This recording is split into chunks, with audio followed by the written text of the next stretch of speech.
o Dr. Peixoto Filho, clínico geral, médico da família, que vai falar sobre a sua saúde e a saúde da sua família, como evitar doenças, como prevenir, falando sobre a prevenção do adoecimento, que hábitos podem prevenir doenças, por que e o médico é importante para a prevenção. Aí vamos falar sobre a importância do check-up, né, sobre exames, né, e vamos falar sobre hipertensão, diabetes, essas doenças. Inclusive, a gente vai detalhar também algum ponto importante aqui com o doutor Peixoto, para você acompanhar, que é justamente as questões mentais, a saúde mental e outros assuntos. O doutor Peixoto, para quem não sabe, ele é filho de limoeiro, trabalhou recentemente em Quixeré, foi entrevistado pela Rádio e TV Educadora, trabalha em Russas, trabalha em Limoeiro. E doutor Peixoto, é um prazer conversar com você. Boa tarde. Um prazer, Richard. Boa tarde também. Boa tarde aos limoeirenses e todos os telespectadores e internautas, rádio ouvintes. Né? Exatamente, que estão acompanhando, né? Bom, para me apresentar, meu nome é Peixoto Filho, eu sou médico, concluí recentemente a minha residência / especialização na especialidade de Medicina de Família e Comunidade. E retorno agora, praticamente há alguns meses, à minha cidade, com a intenção de contribuir realmente na saúde da população da minha cidade, né? E um dos motivos da intenção dessa entrevista de hoje é justamente contribuir com informação de qualidade para a prevenção de doenças. Isso é muito importante. Inclusive, quando eu entrevistava o doutor Peixoto na cidade de Quixeré, ele estava atuando, inclusive, no programa chamado Viva Saudável. Viva Saudável, onde era justamente tratado esse ambiente, o ambiente familiar, muito querido, muito bem relacionado, doutor Peixoto. Hoje o senhor está atendendo em Russas e Limoeiro, é isso? Hoje eu sou tutor do programa Médicos pelo Brasil, e como o cargo de tutor só tinha disponível em Russas, eu acabei indo para lá. E atendo atendimento particular aqui em Limoeiro também, atualmente na Etos, no Laboratório Etos. Laboratório Etos, aqui em frente ao Hospital São Camilo. Perfeitamente. O doutor Peixoto, para quem está acompanhando, o doutor Peixoto, 26 anos, recém-formado, mas eu percebo uma capa... Novo, né, Célio? Célio chegou, 26 anos formado, mas eu percebo... você tem um jeito daquela pessoa, doutor Peixoto, que gosta de estudar, que gosta de pesquisar, que gosta de se aprofundar na sua área, porque recém-formado, né, gosta de estudar, gosta de buscar conhecimento para solucionar problemas de saúde ou de doenças na vida das pessoas. Isso sempre me encantou, na verdade. Durante a faculdade, muitas coisas chamam a nossa atenção, né? Durante a faculdade de medicina, tem gente que vai para cirurgia, tem gente que gosta de hospital. E eu sempre gostei muito de ajudar as pessoas a não ir para o hospital. Ou seja, ajudar as pessoas a se tratar em casa, prevenir o adoecimento, né? Para mim, o melhor desfecho de todo desfecho, quando a gente fala na medicina, é um resultado final. O resultado final de um bom tratamento é a pessoa ficar curada. Sim. Mas o melhor desfecho de todos, para mim, é não ficar doente. É verdade. Porque evitar. Você não passa por nenhum tratamento, não precisa tomar nenhum remédio. Você nem simplesmente... passar por uma cirurgia, nem ficar acamado, porque eu acredito, doutor, que para todos nós, um dos piores momentos... É claro, tem muitos momentos ruins, mas um momento muito difícil é você passar uma semana, 2, 3, dentro de um hospital. É difícil. Né? Doente ainda mais. Se fosse num lugar de férias, mas no hospital doente não é fácil. Então, o seu objetivo, a sua especialização foi justamente essa prevenção. Justamente. Quando eu ia para, por exemplo, o Hospital do Coração em Messejana, quando me deparava ali no IJF, leito atrás de leito, você vê um corredor enorme, cheio de pessoas esperando vaga para ir ter a oportunidade de estar num quarto, né? Sim. A maioria das pessoas no corredor. É uma situação muito ruim, né? E dentro dessa situação, alguns casos eram preveníveis, muitos, na verdade, principalmente questão de acidente, né? O hospital de Messejana, questões de infarto. Muitas vezes você ia diagnosticar hipertensão no momento do infarto, né? Era para ter sido diagnosticado muito anteriormente. Essa pessoa não era para estar acontecendo com isso naquele momento com essa pessoa. Se fosse de um dia acontecer, era para ser muito depois. Então, o que faltou para ela estar ali naquele momento foi justamente a prevenção. Sim, sim. E se e é por isso que eu penso dessa forma, porque pode botar hospital. Sim. Se não atuar na prevenção, as pessoas ainda vai continuar uma demanda muito grande, o sofrimento muito grande de estar nessa situação, né? Muito bem. E olha, se você quiser seguir o Dr. Peixoto Filho nas redes sociais, está lá, Dr. Peixoto Filho, onde tem clínico geral em Limoeiro, saúde mental, prevenção e controle de doenças crônicas. O senhor é clínico geral, a especialidade médico da família. Né? Eu observo que alguns profissionais, quando eles entram na área da medicina, que numa visão é um investimento muito alto para se formar na área, mas é uma das profissões que tem um bom retorno, ao mesmo instante muito trabalho. Mas cada um tem aquelas especialidades onde, digamos assim, tem um retorno mais rápido e maior. O senhor partiu para a área de prevenção e, como é o nome? Medicina de família. Médico da família. É. Por quê? O que foi que levou? Olha, além dessas situações, né, da situação de você atuar na prevenção da pessoa em todos os conceitos, em todos os momentos da vida da pessoa. O médico de família é basicamente um médico que foi formado para atuar dentro de uma população, de uma comunidade. Ao redor do mundo, geralmente cada médico de família tem uma lista de pessoas que aquela lista é fixa para sempre. Só entra outra pessoa se uma pessoa morrer. Sim, sim. Então ele cuida da pessoa desde o pré-natal. Sim. Ele começa cuidando daquela pessoa que vai nascer no pré-natal, prevenindo adoecimentos durante o parto.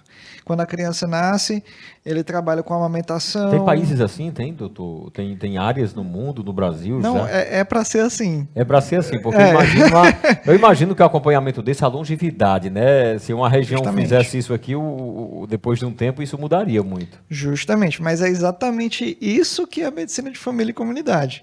É um médico formado para saber os pontos mais importantes de saúde de todos os pontos de vida. Você trabalha no mesmo dia, você cuida da gestante, cuida de um dos filhos dela, cuida do pai dela, que está doente já de doenças crônicas, do avô, que está com demência em casa.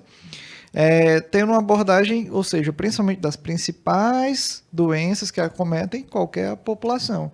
Então, toda doença muito prevalente, o médico de família deve ser muito capaz de atender, além de ser muito capaz de prevenir doenças graves.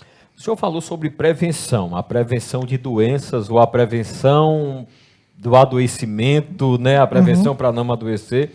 Tem algumas formas que podem se... Pronto, digamos que o senhor está agora conversando com a pessoa, está tendo essa câmera, são milhares de pessoas que estão aí nas redes sociais, o rádio também, através do microfone. Se o senhor estivesse agora atendendo um paciente, quais seriam as formas que alguém que está escutando em casa... E, pessoal, vocês estão tendo a oportunidade aí, tanto quem está no Facebook, no YouTube, no Radiosnet, na TV, no canal 182 e no rádio convencional, vocês estão tendo uma oportunidade agora de ter quase um atendimento na prática, né? No sentido de que, se o senhor tivesse agora para orientar, quais são as formas de prevenção e como é que isso funciona na prática? Pronto. Eu estou repetindo essa palavra, prevenção, prevenção, Sim. prevenção, porque você pode, muitas vezes, ter esse olhar durante a consulta. Existem 4 formas de executar uma prevenção. Sim. Existe a prevenção primária, secundária, terciária e quaternária. Acho que você nunca ouviu falar de... Eu pensei que era só até a terciária. Pois é. A prevenção primária, de maneira muito geral, é quando você evita da pessoa ficar doente ou de adquirir uma determinada doença. É justamente esse objetivo que o senhor trabalha na sua área profissional? Exatamente. Nos quatro objetivos. Sim. Se você partir do ponto da atenção secundária, da prevenção secundária, você previne que aquela pessoa que já tem uma doença conhecida, que ela piore, Sim. que ela fique mal. Por exemplo, quando a gente está tratando uma pressão alta, a gente está evitando um infarto e possivelmente uma pessoa que vai ficar mais cansada, que não vai conseguir mais trabalhar, a gente está prevenindo, tratando a hipertensão, um infarto. Então, isso aí a gente chama de prevenção secundária. Na prevenção terciária, você pega aquela pessoa que já foi acometida de um adoecimento e reabilita ela. Então, quando você pega, por exemplo, um paciente vítima de um AVC e dá fisioterapia e dá tratamento e essa pessoa recupera ali parcialmente os movimentos ou até completamente, você está reabilitando a prevenção terciária. E a prevenção quaternária? Parece que falei de tudo, né? Sim. A prevenção quaternária, ela surgiu, é a prevenção mais nova que existe atualmente.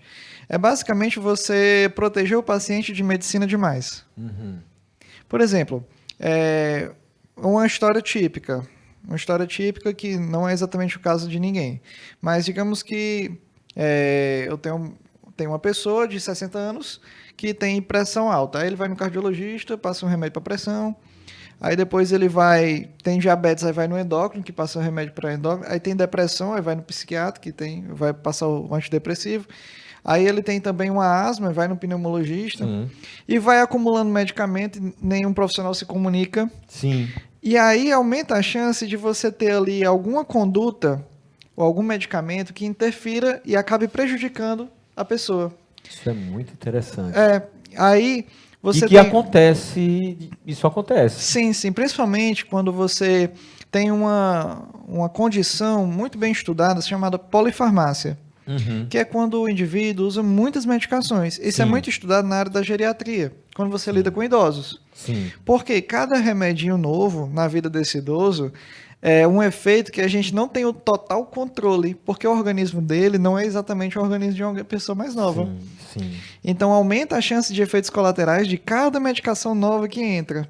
Então, eu já vi muitos casos que, por exemplo, eu chego na casa de uma pessoa e tem uma pessoa usando um remédio para tal coisa, um labirintite, por exemplo. Aí esse remédio dá um efeito colateral outro de parkinsonismo. Aí a pessoa tá apresentando isso aqui, aí vai e o outro médico tenta passar o remédio para tratar o efeito colateral, sendo que o certo era retirar o remédio. E procurar um que desse certo. Exatamente. Então, é como se a gente tentasse prevenir o paciente de medicina demais. Isso é interessante. Outra situação, eu tenho uma senhora que está em cuidados paliativos, 98 anos, acamada e tudo mais, descobre-se uma anemia por falta de ferro. A recomendação normal para qualquer adulto seria fazer uma colono e uma endoscopia, mas a gente tem que ser razoável. A gente vai aumentar quantos dias de vida de qualidade naquele paciente fazendo essa conduta. É melhor privar o paciente de passar por uma situação dessa e pode, inclusive, ele viver até mais tempo, porque cada exame que a gente pede, cada coisa tem a sua complicação associada. Então, a gente tem que pensar... É como um jogo de xadrez. Eu não faço uma conduta pensando só naquela. Sim. Eu faço pensando no que vai voltar e no que eu vou fazer de novo e no que vai voltar de novo. Sim. Você tem que pensar muito à frente, entendeu? É interessante. Doutor, essa entrevista está sendo muito boa. Quem quiser participar, fique à vontade, fazer algum questionamento. Agora, deixe-me ver aqui, voltar aqui para... Doutor, a gente falando sobre prevenção de doenças, e o senhor falou justamente sobre o acompanhamento profissional, a importância de se ter o conhecimento.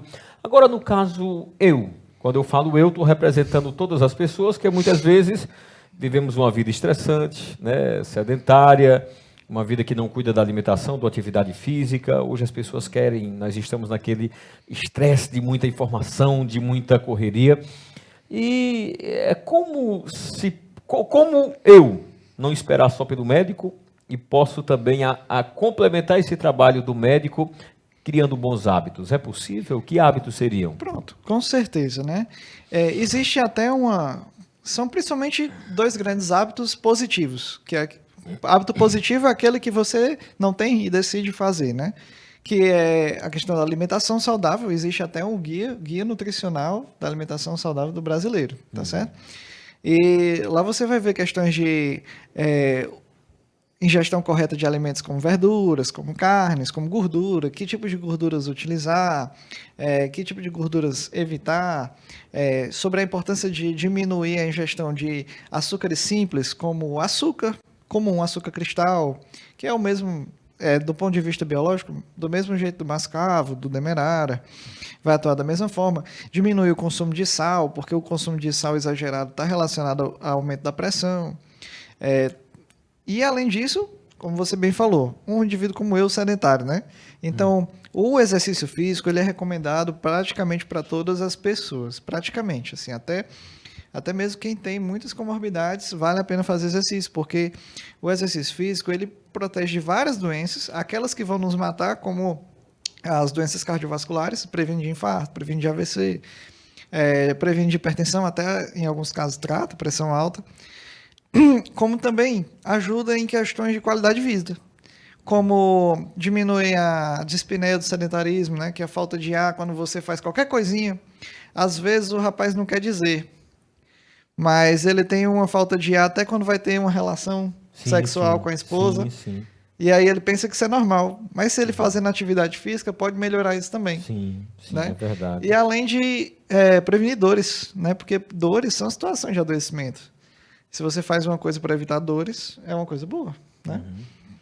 E, além disso, evitar hábitos negativos, né? Hábitos ruins, que é tabagismo, né? E ter um certo uso ponderado do alcoolismo, do álcool, né? Do uso do álcool.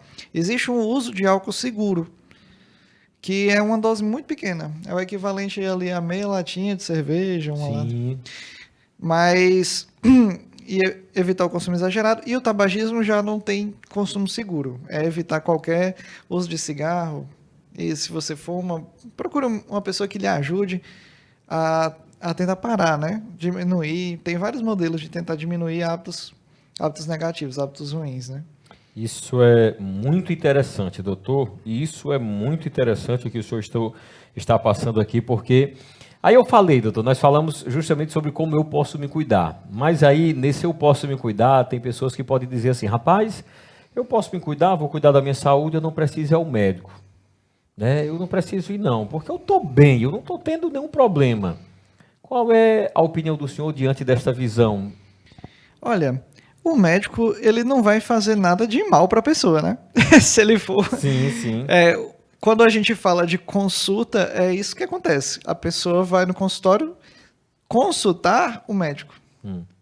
Ela não vai se consultar. Ela vai consultar o médico sobre uma opinião do que ele acha sobre a saúde da pessoa. Sim.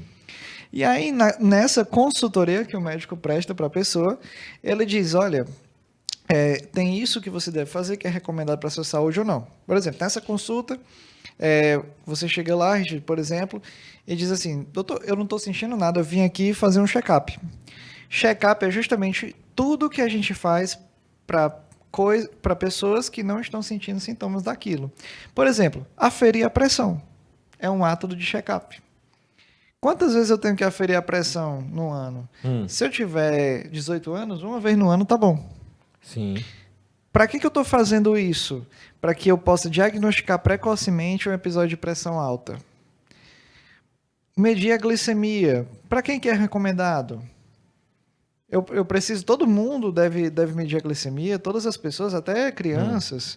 Não, se você tiver uma história familiar de diabetes, se você tiver obesidade, né? Tiver mais de 40 anos... Então, o médico sabe lhe dizer quais são as recomendações específicas para você não fazer nem exame de mais, nem exame de menos, só o que necessita, só o necessário. Existe todo um estudo na medicina do mundo para decidir que esse exame a gente vai pedir para uma pessoa que não está sentindo nada, quais são as consequências negativas de pedir um exame para essa pessoa se ela não estiver sentindo nada, entendeu? E a norma técnica que eu mais sigo é a norma técnica dos Estados Unidos, da USPSTF, que é como se fosse a Força Tarefa de Serviços Preventivos americana. Então, ela tem uma nota sobre tudo que a gente faz como check-up, digamos assim, para as pessoas. Ou seja, existe recomendação para essa pessoa de eu pedir um eletrocardiograma, aí eu vejo lá se tem essa recomendação ou se não tem. Então, o médico vai lhe auxiliar principalmente nisso, além de atuar no seu... vendo queixas que as pessoas às vezes acham que é normal, né?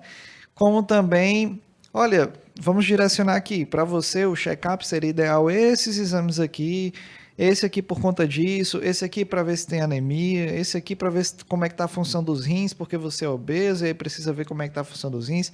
Esse outro exame aqui é para a gente ver o câncer de intestino. Então, tem vários exames na medicina que a gente utiliza para fazer o check-up, para ver se a pessoa está bem ou não. Dosagem de colesterol. Aí eu pergunto, o check-up é importante? Às vezes a gente vai fazer um check-up só quando está doente. Mas, né? O check-up só não é importante para aqueles casos em que ainda não foi conclusivo de que realmente faz diferença. O check-up hoje bem feito por um médico que entende do que é um check-up, o que é pedir exames para uma pessoa sem sentir nada, ele é essencial para que a pessoa consiga ter mais longevidade. Todos esses check-ups, eles são testados em grandes populações. E aí, ver se isso aumentou a sobrevida da população com qualidade de vida. E o interessante, doutor, que às vezes você acha que não está sentindo muita coisa, ou só vai se acostumando com alguns problemas. Eu vou dar um exemplo. Meu avô tinha 92 anos, minha avó tinha 83, e eu fui lá fazer uns exames com ele, uma consulta, e pediram os exames, e eu também me consultei. O que eu estava sentindo, se eu não me engano, pensando em fazer endoscopia, era só aquela queimação, né, a azia.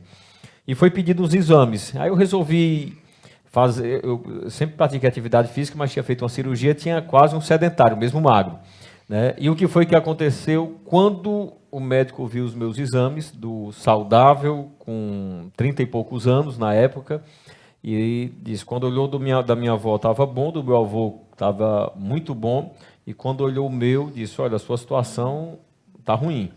Você está com esofagite, refluxo, gastrite, gordura no fígado.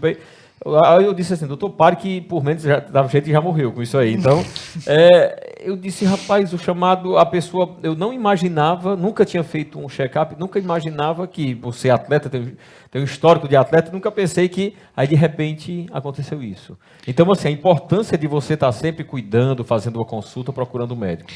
Além disso, né? E sim, e o que poderia, aí eu me lembro, olha rapaz, se eu tivesse feito alguns exames há um tempo atrás, 1 ano e meio, eu não teria passado por uma apêndice que teria estrangulado, porque mesmo assim eu tomei medicamento para curar o problema, para curar a dor, mas não curar o problema, né? Então a importância de ter esse acompanhamento, de se fazer um check-up, mesmo achando que você está saudável? Pois é, mesmo você sem sentir nada, é importante. Eu recomendaria uma visita ao médico por ano se você não estiver sentindo nada. Sim. Porque aí você No tem um mínimo, certo né, guia. doutor? Porque aí você já se guia exatamente o que é que eu tenho que fazer, o que é que está errado. Se você tiver autocuidado. O mais importante é a pessoa ter autocuidado. Pensar em si mesma, se dedicar um tempo para cuidar de si. Porque talvez isso tenha acontecido porque você não estava querendo se cuidar. Você estava mais preocupado com o emprego. Não, eu tenho que trabalhar, estou sentindo isso aqui, mas vai dar certo, vai passar. E não foi se preocupando consigo mesmo. Talvez se você tivesse pensado em você, no que você estava sentindo, Sim. em algum momento, isso ia te levar a buscar um profissional, né, que lhe ajudasse, né? Então, e quando a pessoa tem autocuidado, ajuda a gente também a cuidar dela. Porque o médico, naquele encontro, não consegue fazer tudo o que é necessário para aquela pessoa. É necessário que a pessoa leve aqueles conselhos, aquelas dúvidas que ela tirou, que perguntou, e leve para casa e lá execute seu autocuidado. Porque a gente não consegue cuidar da pessoa lá dentro do consultório. Quem tem que cuidar dela é ela, né? Rapaz, doutor, é muito interessante. Doutor, e sobre exames? Eu estou sentindo pouca coisa, vou fazer sobre esses exames. Ou então não estou sentindo nada. Tem alguns exames que eu precise fazer, digamos assim, que seria bom para prevenir? Olha, eu não tomaria a decisão de fazer exames por conta própria. Primeiro, porque pode ser que seja desnecessário. E segundo, porque pode acabar lhe prejudicando, né? Na verdade, hoje no Brasil, não se deixam praticamente as pessoas fazerem sozinhas exames que podem prejudicar. Por exemplo, o raio-x. Raio-x tem radiação. Não vou fazer um raio-x de brincadeira, só para brincar, só para ver como é que é. Nenhuma tomografia. Tomografia tem ainda mais radiação. Colher o sangue, as pessoas pensam que não acontece nada, mas colher o sangue também tem complicação. Sim. A não ser que seja um exame completamente idôneo, ainda pode trazer danos. Por exemplo, um ultrassom. O ultrassom parece uma coisa extremamente não invasivo, é só um gel, um negócio passando assim, e a pessoa não sente nada, não prejudica em nada, não provoca nenhuma doença. Mas pode desencadear o que a gente chama de cascata iatrogênica. Uhum. Iatrogênica, iatros significa dano. Aliás, iatro significa médico. E gênica é a origem, né? Então você pode provocar uma cascata de danos de origem médica. Por exemplo, se eu descubro, vou fazer um ultrassom abdominal, eu descubro uma bolinha lá, essa bolota. Uma bolota aí qualquer, um cisto, não sei o que, um nódulo de não sei o que. Você não estava sentindo nada, descobriu isso aí. Aí, vixe, o que é isso? Aí lá vai. Vai para médico fulano de tal que descobre o que é essa bolinha. Aí faz o exame da bolinha. Não tem que biopsiar a bolinha, tem que abrir o bucho para pegar a bolinha e ver o que é. Aí no final, você fez um bocado de exame, se internou em hospital, fez cirurgia para descobrir que a bolinha não era nada. Entendeu? Então, até nisso a gente tem que pensar, porque não pode fazer exame de brincadeira. Sim. Entendeu? Isso é interessante. Doutor, e sobre medicamentos? Né? A gente sabe que tem pessoas que são automedicáveis, se automedicam, tem outros que procuram o profissional médico, tem outros que por não ter nenhum sintoma de nada, não está em nada aí para medicamentos. Qual é a visão do senhor, já que o senhor tem a visão de prevenir, evitar medicamentos, evitar que as pessoas vão ao hospital? Sobre medicamentos também, é claro que eu vou defender o lado do médico, né? Porque assim, hoje tem medicações liberadas para a população comprar que a pessoa pode morrer, se dependendo do jeito que a pessoa tomar. Sim. E eu já peguei muitos casos que a gente chama de iatrogenia também, né? Porque não deixa de ser um remédio. Que a pessoa, não, eu descobri que quando eu tomo esse comprimido aqui, eu melhoro dessa dor. Então eu fiquei tomando ela faz 2 anos. Aí quando eu vou fazer os exames, o rim dela já se acabou por conta do remédio. Sim. Então tem como a pessoa se prejudicar muito e prejudicar muito a saúde usando medicamentos sem prescrição médica, né? Sem orientação. Agora, o difícil também é convencer pessoas que não estão sentindo nada a tomar remédios. Por exemplo, no caso da pessoa que tem pressão alta. Eu tenho pressão alta, não sinto nada, porque pressão alta praticamente não dá sintoma. Sim. Aí eu tenho que convencer, já pensou, você chega lá, viu, Richard? Você chega no consultório, eu boto aquela maquinazinha em ti, aí faço e encho, dá o número, aí eu digo assim, vixe, deu tanto, deu 200 por 100, vai tomar esse remédio aqui pra sempre agora. É difícil de acreditar, né, que você não tá sentindo nada, Sim, sim. e eu acabo, ainda me deu um remédio pra tomar pra sempre. Sim, sim. Mas o negócio é que quando a gente passa uma medicação, nesse caso da hipertensão, a gente está prevenindo uma piora dessa hipertensão com alguma complicação, com infarto, um AVC. Então, se você não está sentindo nada e usa aquela medicação para pressão, a intenção é você continuar sem sentir nada. Sim. Se por acaso a medicação que você iniciou está te dando algum sintoma, aí a gente vai atrás de trocar a medicação, vai atrás de rever. Será que esse diagnóstico de pressão alta estava correto? Mas se estiver correto, idealmente, a medicação vai ser mais benéfica do que maléfica para essa pessoa. Isso é muito interessante. Doutor, nós estamos caminhando para essa entrevista maravilhosa, que inclusive vai ficar arquivada nas nossas mídias sociais, e eu vou enviar para o senhor. Doutor, é bem interessante tudo que o senhor falou, né, a questão da prevenção, e é possível, né, fica um resumo final de dizer, é possível prevenir.